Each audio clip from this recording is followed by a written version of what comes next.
26th Yes. and the 2nd of February. So we could do that on the 12th or the 26th.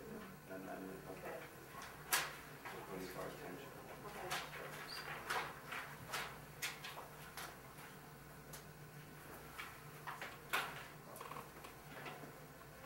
Just waiting for Dave. That's all. Can I just ask my question then? Or are we back on the record? Is it Rush? Did you turn it on? Okay. I just had a quick question. I think we all received this letter from the Secretary of State at the end of last week. Actually, it's from the ADA, Brett Harvich, the ADA coordinator. And I guess he's identifying 4 locations where we had some issues as a result of the ADA spot checks in terms of polling place accessibility. And I just assume that these kinds of issues are going to be addressed with the re-precincting. Will some of that? Some of it would be addressed. I mean, we should make sure it's in compliance. I have not seen that letter. Okay, I will have my copy to see what what they're stating about those 4 locations. And since you said they were just randomly selected, Right. you know how many others are similar to that? But I have not read that letter yet. Well, it looks like we are required to respond within 30 days of receipt of this letter to these 4, with respect to these locations. But I just assume that if there's any others that some of that will factor in, or at least be considered, ADA compliance will be considered as part of the re-precincting, correct? Mm-hmm. After we identified the precincts, it was our intention to really look at from the ground up of the locations and make sure that they're the best fit for the area. And the ADA compliant part will be incorporated, and we have to look at that. Yeah, I mean, even though a spot check, I mean, for them only to identify 4, though, I mean, given the number of polling locations we have, it's like probably not so bad. Did it say how many spots? No, it didn't, but... I actually asked them for the list of what they were going to spot check for the election. I mean, what they declined. Oh, well, it's so random though, so. Right, I just wanted to flag that to your attention. I just got it last week. So. Well, it would be interesting to know how many places they did go to. I have that. I just don't know off the top of my head. I'll let you know. Okay.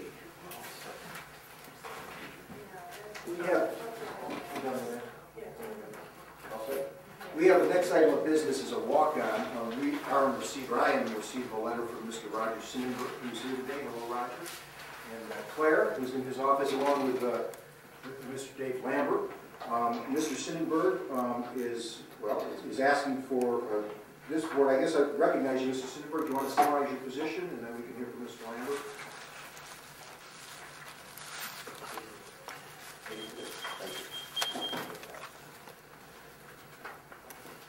I must say this too, because I mentioned to the board members. Thank you, Mr. Synenberg. I have to disclose that about 4 months ago, I took it, well, a while back, I took a default judgment, and I referred, the judgment means collection, and I referred that to Mr. Synenberg's shop. So there is at some level a relationship, although it's just that I've asked his shop to collect on a judgment I've obtained. His shop, unfortunately, hasn't done that yet, but I know he's working very hard. It's at the top of the pile. But nevertheless, I want to disclose it to my board members. I probably I will preclude myself from participating in any discussion or vote on the matter if that's what it comes to. So I'll let you know. Forget it. You're fired. Thank you, Roger. But I will kind of procedurally get involved here, and I would ask you to articulate. Thank you for coming down. State your name and your business with us. My name's Roger Synenberg. The letter that you were talking about was from Kathleen Dreamer, not me, but I am her attorney. I have been for many years. I'm principally here. The purpose of the letter was basically to get the bill that the previous board committed to paying paid. I don't know that it needs any other discussion or action. It is a responsibility of the board to pay it. They agreed to pay it way at the beginning of this thing. Not this board, of course, it was a different board, but Mr. Ordini was present, and he'll tell you that twice in executive session that board committed to Ms. Dreamer that they would pay the bill. So I have a final bill here, I did at the time that I was engaged by Ms. Dreamer because she expected, and I expected to be paid by the board, reduce my hourly significantly to $195. This is a case that we put a lot of time into, and I have my final bill here. It's $140,806.49. I will tell you that there was a lot of time expended on her behalf that was not billed to the county. I don't know what other discussion is needed. I just ask that the board process it and get it paid. Thank you very much. Here's a copy of her final bill. The details are not in there, but as an officer of the board and officer of the court and a former 15-year member of this board, I will tell you that I will represent that that is true. If you want to send a representative to see the detailed bills of it, I'll be happy to share that with you.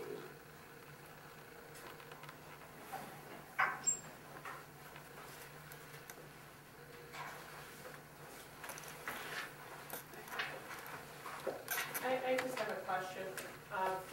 Attorney Synenberg, you're here in connection with your request for payment of your fees. I think the letter, I thought the letter actually also included a request for reinstatement. Do you have any comments on that? Well, I do, and it's not a request. I'm not here to request my fees. I'm going to get the obligation is between me and Ms. Dreamer. I'm here in her capacity.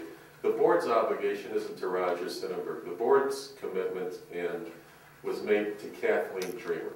I'm here as her representative. The other thing that she poses is that she would like to be, now that the case has been dismissed without a conviction, she would like her job back. There was never, as I'm sure, I don't know, I think Ms. Plant was here when Kathy was here and had her job performances. There was never an issue as to whether or not she was competent to do the position. I don't recall that being an issue at all. She was terminated because she was convicted of a 4th-degree felony, which has now been dismissed and in fact expunged. Even her arrest record has been expunged. So she does want to come back to work at the board. It's our position that she should be able to obtain her position back. And and that's what she set forth in her letter. Any other questions? Not a question, just an acknowledgement. Many years ago, our roles were reversed. You were up here and I was down there. I just want to publicly acknowledge the courtesy and professionalism with which you dealt with my issue, which I think was a little contentious. So I just want to thank you for that. Well, I appreciate that, Sandy. We always try to give everybody their day in the board, and I know this board does the same thing. And I'd like to, at the same time, commend all of you for the wonderful job that you've done these past few elections. I think everybody had their eye on you, and you guys came through with fine colors. And I was standing in the background, feeling your pain and rooting you on. Thank you, Roger. Are there any questions for Mr. Synenberg, Mr. Frost? No, not for Mr. Synenberg. That part seems to be pretty straightforward, separated from the reinstatement issue for the moment, the billing issue. I'm not familiar with procedure whereby we do this, but this is something. Do we have the minutes and the dates of the meetings for the board that committed to it? Is that the proper procedure that was followed so that this can be paid? Was it done right beforehand so that this is just a matter of processing the? Do you want to talk about this in executive session, or do you want? Well, just as the billing issue, I would have another question just to sort of dovetail with yours.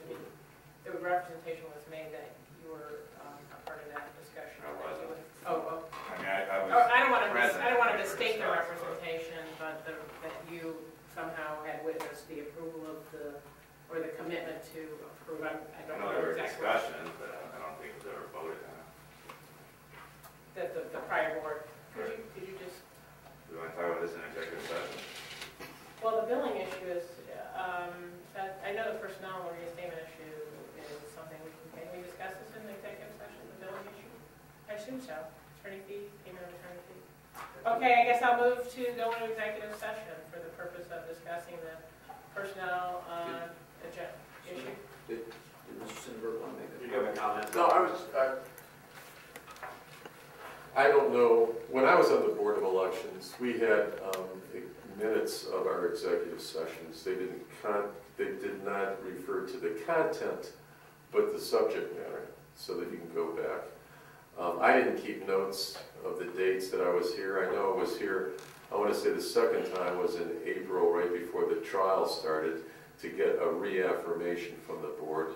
And I haven't talked, the only person I called was Bob Bennett, but I know that Lori Soggs and Ed Coaxum and Sally Florkowitz were all here. There was a vote in executive session.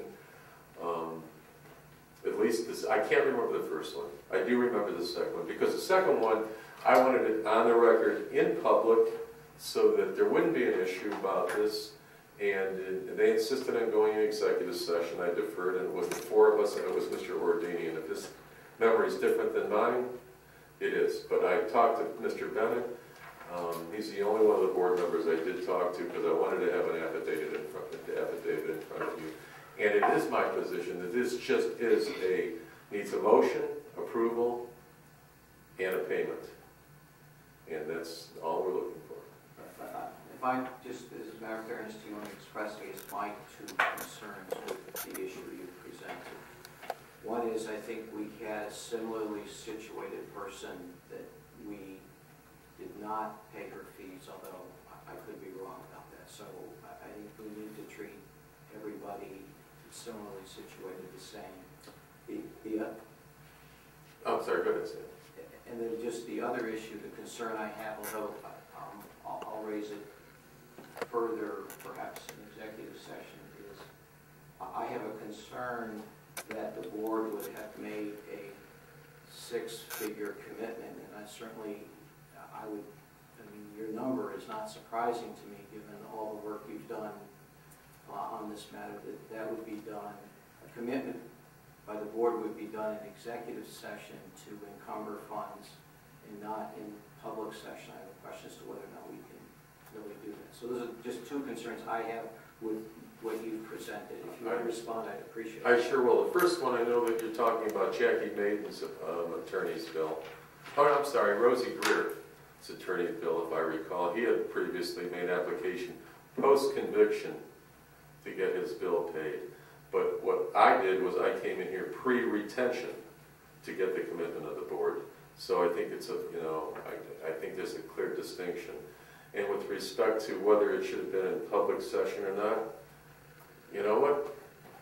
I only listened to what the board, when I was on the board, we rarely went into executive session. It was just, I thought, a practice that was something to be followed. And I'm not being critical of you guys. I don't know if you ever do or you don't. But that was what, at the time, the board asked for, and I respected their wish to go into executive session. Okay, thank you for both those responses. And I just want to make it clear, Rob, if you would just run this meeting in regards to this matter as much as I can. Sure. We do have a motion. Yeah, the motion is to go into executive session to discuss a personnel issue, which I believe is the reinstatement issue. I guess we would need to, I was under the impression that we could discuss legal fees or potentially pending litigation as well. So to that extent, and to the extent that this issue falls under that rubric, then I would also move that as well. That's the motion. Do we have a second? I'll second the motion. So we have a motion to go into executive session. All in favor, clerk, please take the roll. We had discussion. Oh, let's have discussion of the motion. I just wanted to get Dave Lambert's input on